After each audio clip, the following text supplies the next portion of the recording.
Hello, today I'm going to talk a little bit about the power of using imagery cards for very expansive self-exploration. Using cards in this way, in a process I call CardPlay, has so many benefits. One is that it can really facilitate a deepening connection to our intuition, which is so powerful for so many areas of our lives.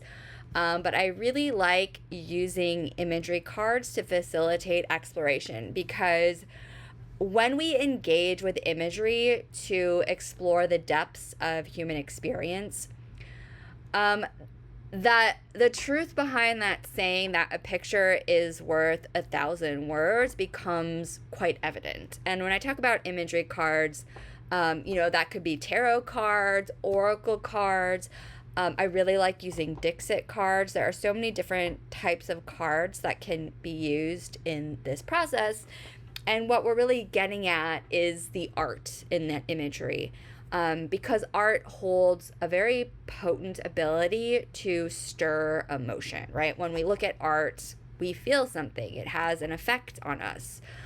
Maybe we feel admiration for the skill, for the beauty of it. We're in awe. Maybe we feel fear or uncertainty or even disgust, right? So art and imagery can reflect our greatest accomplishments and strengths, or even expose the darker parts or shadows of ourselves that we would prefer to avoid.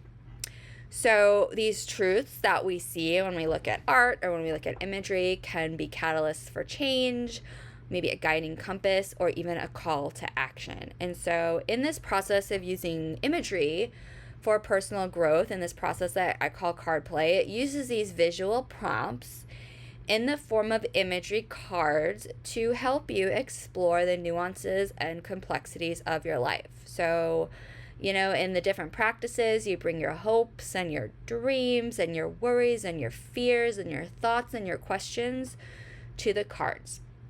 And unlike divination, this process is not about predicting your future. It is intended to help you discover your own path and connect with your personal truth and your own inner wisdom. And so while there are lots of different processes that are woven into CardPlay, its foundation is firmly rooted in drama therapy. I graduated from a drama therapy training program, and so that is such a core component in how I approach this practice. And so there's so many threads of drama therapy woven in here.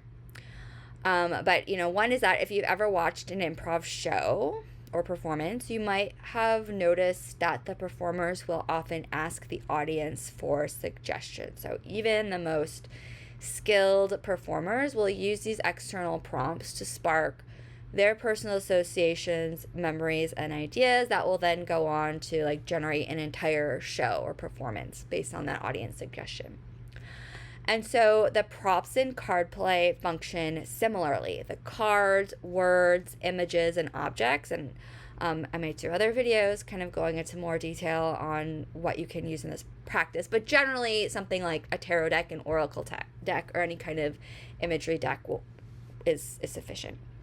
But these are all intended to help you discover your own meanings and connect the dots in ways that are relevant, resonant, and of course meaningful to you. Sometimes we have a conversation and that can lead to insight.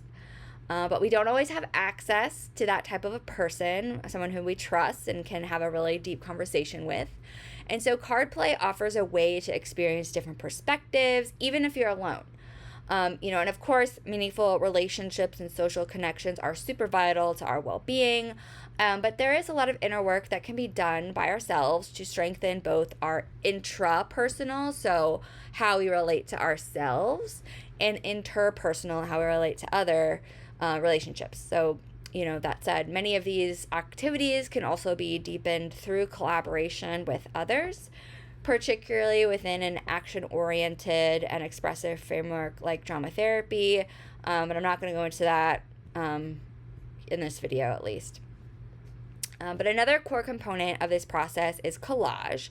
So a collage brings together a lot of different fragments from different sources to ultimately create something entirely unique. So in the same way, CardPlay incorporates a variety of card decks and even objects. And it's that idea that we can draw on multiple sources of inspiration and weave them together to create new insights. And so by combining that spontaneity of improv with the layered depth of collage, we can start to expand our minds. So we're no longer just kind of sitting in front of a blank page with our pen, struggling to figure out an answer to a journal prompt. We're not leaning on our friends and our loved ones to reveal our blind spots to us or offer advice. That's what the cards and the props are for. And like I said, tarot decks, oracle decks are great tools to use in this process. And again, they're used differently. It's not about using them for divination. It's not about going to the guidebook and what the guidebook says. It's trusting your own reaction to the cards in the context of the prompt and your own interpretation of the card's message to you. And I'm going to talk more about that in other videos and maybe even share a couple of practices.